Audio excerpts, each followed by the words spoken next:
Assalamualaikum warahmatullahi wabarakatuh. Selamat malam teman-teman semuanya. Baiklah, kami dari kelompok 5 akan mempresentasikan materi tentang kurikulum dan konsep dasar kurikulum. Sebelumnya terima kasih kepada Ibu Fani selaku dosen pengampu. Kami dari kelompok 5 yang beranggotakan di Octavia NIM 20033166, Vivi Nur Nahdia 20033160, Yogi Septrio 20033162, Zahra Rizka 20033164. Baiklah, materi yang pertama akan dibacakan oleh dia. Kepada dia, disilakan. Baiklah, terima kasih kepada moderator. Saya akan menjelaskan materi pertama. Teori pengembangan kurikulum. Johann Amos Comenius, tahun 1592. Comenius mengemukakan teori untuk mengajar yang dikenal dengan nama didaktika magna, artinya didaktik besar, yang berisi teori-teori tentang bagaimana cara mengajar agar dapat diterima dengan mudah oleh peserta didik. Ralph Tyler, tahun 1949. Dalam sebuah bukunya yang berjudul Basic Principle of Curriculum and Instruction, Ralph Tyler mengemukakan adanya 4 tahapan dalam mengembangkan kurikulum, yaitu yang pertama, menentukan tujuan yang akan dicapai melalui kegiatan pendidikan yang akan dilakukan, menentukan bentuk proses pembelajaran menuju pencapaian tujuan yang sudah dirumuskan, menentukan pengaturan atau organisasi materi kurikulum disesuaikan dengan bentuk proses yang akan dilakukan. Yang keempat, menentukan cara untuk menilai hasil pelaksanaan kurikulum yang berupa proses pembelajaran.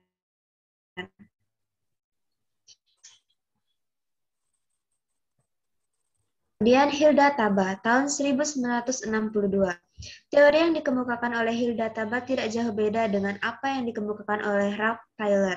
Hanya saja ahli ini membuat deretan kegiatan sebagai rincian untuk masing-masing tahapan, sehingga memperjelas bagi para pelaksana dalam mengembangkan pelaksanaan pengembangan kurikulum. Kemudian Harold B. Alberti, tahun 1962. Berbeda dengan Tyler dan Hilda Taba yang mengemukakan kurikulum dalam bentuk langkah-langkah pengembangannya saja, Albertin mengemukakan sebagai unsur penting dalam pengembangan kurikulum adalah sumber belajar yang disebut dengan istilah research unit. Next. Kemudian David Warwick, tahun 1975. Model pengembangan kurikulum yang dikemukakan oleh David Warwick adalah model pengembangan kurikulum dengan langkah-langkah yang langsung berbicara tentang materi, tidak mulai dari perumusan tujuan. Kemudian Evelina M. Vicencio, tahun 1995 sampai tahun 1996. Ahli ini mengemukakan adanya 4 tahapan dalam pengembangan kurikulum, yaitu pertama designing atau merancang, kedua planning atau merencanakan, ketiga implementing atau penerapan, dan keempat evaluating atau mengevaluasi. Itu saja penjelasan dari saya kembalikan kepada moderator. Baiklah, materi selanjutnya akan dibacakan oleh Zahara. Kepada Zahara, disilakan. Konsep kurikulum berkembang sejalan dengan perkembangan teori dan praktek. Pendidikan juga bervariasi sesuai dengan aliran atau teori pendidikan yang dianutnya. Yang perlu mendapatkan penjelasan dalam teori kurikulum adalah konsep kurikulum. Ada 3 konsep tentang kurikulum. Kurikulum sebagai substansi, sistem, dan bidang studi. Kurikulum sebagai suatu substansi dipandang sebagai suatu rencana kegiatan belajar bagi murid di sekolah atau sebagai suatu perangkat tujuan yang ingin dicapai. Suatu kurikulum juga dapat menunjukkan kepada suatu dokumen yang berisi rumusan tentang tujuan, bahan ajar, kegiatan belajar mengajar, jadwal, dan evaluasi. Suatu kurikulum juga dapat digambarkan sebagai dokumen tertulis sebagai hasil persetujuan bersama antara para penyusun kurikulum dan pemegang kebijaksanaan pendidikan dengan masyarakat.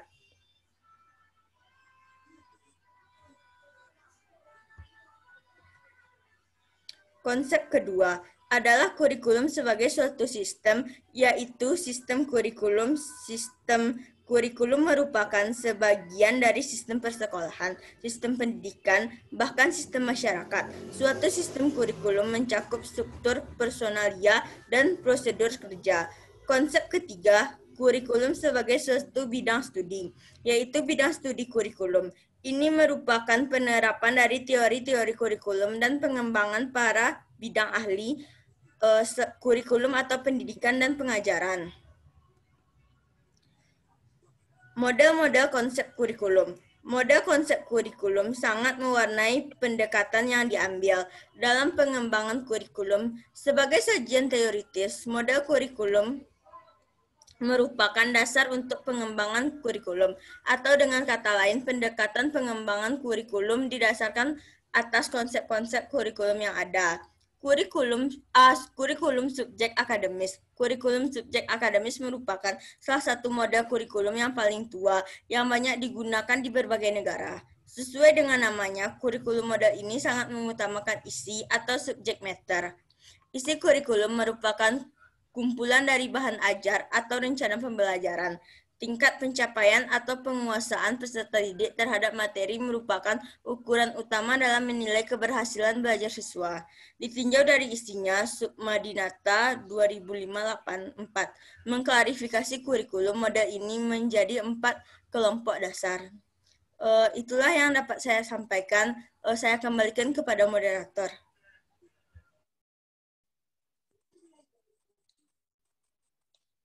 Baiklah, materi selanjutnya akan dibacakan oleh Yogi. Kepada Yogi, disilakan.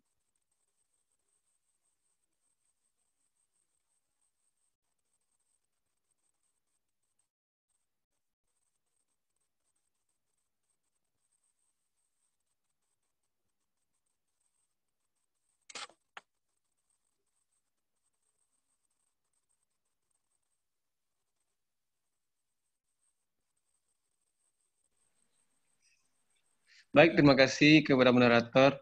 Saya akan melanjutkan materi selanjutnya, yaitu yang pertama, korelate kurikulum. Kurikulum ini menekankan pentingnya hubungan antara organisasi materi atau konsep yang diberikan dari satu pelajaran dengan pelajaran yang lain, tanpa menghilangkan perbedaan esensi dari setiap mata pelajaran. Yang kedua, unified atau concrete kurikulum. Sesuai dengan namanya, kurikulum jenis ini sangat kental dengan disiplin ilmu. Setiap disiplin ilmu dibangun dengan berbagai tema pelajaran. Pola organisasi bahan dalam suatu pelajaran disusun dalam tema dalam pelajaran tertentu. Salah satunya aplikasi kurikulum saat ini terdapat pada pelajaran yang sifatnya tematik. Yang ketiga, integrated kurikulum. Pola organisasi kurikulum ini memperhatikan warna disiplin ilmu. Bahan ajar diintegrasikan menjadi satu keseluruhan yang disajikan dalam bentuk satuan unit. Dalam satuan unit terdapat hubungan antara pelajaran serta berbagai kegiatan siswa. Yang keempat, problem solving kurikulum. Saat ini berisi tentang pemecahan masalah yang terdapat dalam kehidupan sehari-hari dengan menggunakan pengetahuan serta keterampilan dari berbagai disiplin ilmu.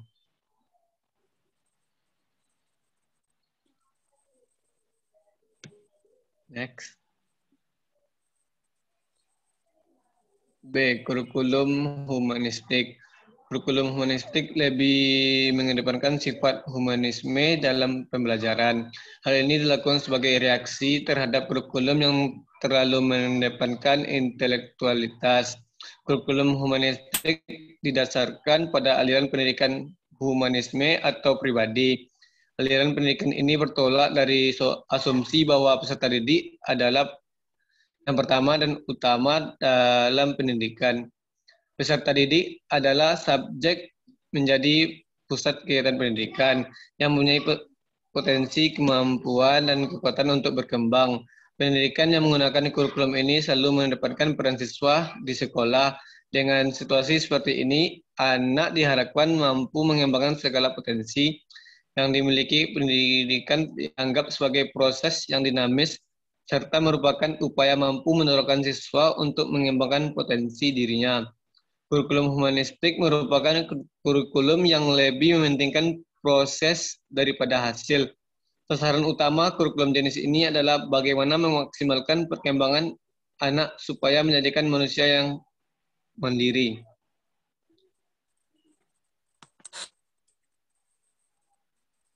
Baiklah, materi selanjutnya akan saya bacakan sendiri. C. Kurikulum rekonstruksi sosial. Sesuai dengan namanya, kurikulum ini memiliki hubungan dengan kegiatan kemasyarakatan yang di dalamnya terdapat kegiatan interaksi. Kurikulum ini dikembangkan oleh aliran interaksional. Tujuan utama kurikulum jenis ini adalah mempersiapkan peserta didik untuk dapat menghadapi tantangan, termasuk di dalamnya ancaman dan hambatan. Tantangan dianggap sebagai bidang garapan salah satu disiplin ilmu, namun perlu juga didekati dengan ilmu-ilmu lain. Kurikulum ini bersumber pada aliran pendidikan interaksional yang bertolak dari pemikiran manusia sebagai makhluk sosial.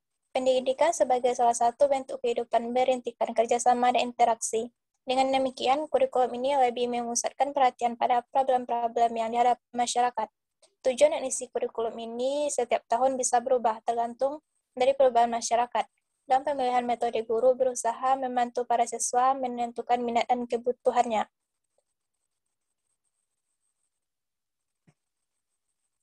D. Kurikulum teknologis. Terdapat korelasi yang positif antara ilmu pengetahuan dan teknologi. Perkembangan ilmu pengetahuan akan berdampak positif terhadap teknologi yang dihasilkan. Demikian pula sebaliknya, kemajuan teknologi juga berpengaruh besar terhadap perkembangan model konsep kurikulum. Ciri-ciri kurikulum teknologis antara lain: 1. Tujuan diarahkan pada penguasaan kompetensi yang dirumuskan dalam bentuk perilaku hasil belajar yang dapat diukur. Tujuan yang masih bersifat umum dijabarkan menjadi tujuan-tujuan yang lebih kecil atau khusus yang di dalamnya terkandung aspek kognitif, afektif, maupun psikomotor. Yang kedua, metode pengajaran bersifat individual. Setiap siswa menghadapi tugas sesuai dengan kecepatan masing-masing. Ketiga, bahan ajar atau isi kurikulum banyak diambil dari disiplin ilmu, tetapi telah diramu sedemikian rupa sehingga mendukung penguasaan sesuai kompetensi. Yang keempat, evaluasi dilakukan kapan saja. Fungsi evaluasi ini diantara lain sebagai umpan balik bagi siswa dalam penyempurnaan penguasaan satuan pelajaran, bagi program semester atau sumatif, serta bagi guru dan pengembang kurikulum. Untuk evaluasi umumnya objective test.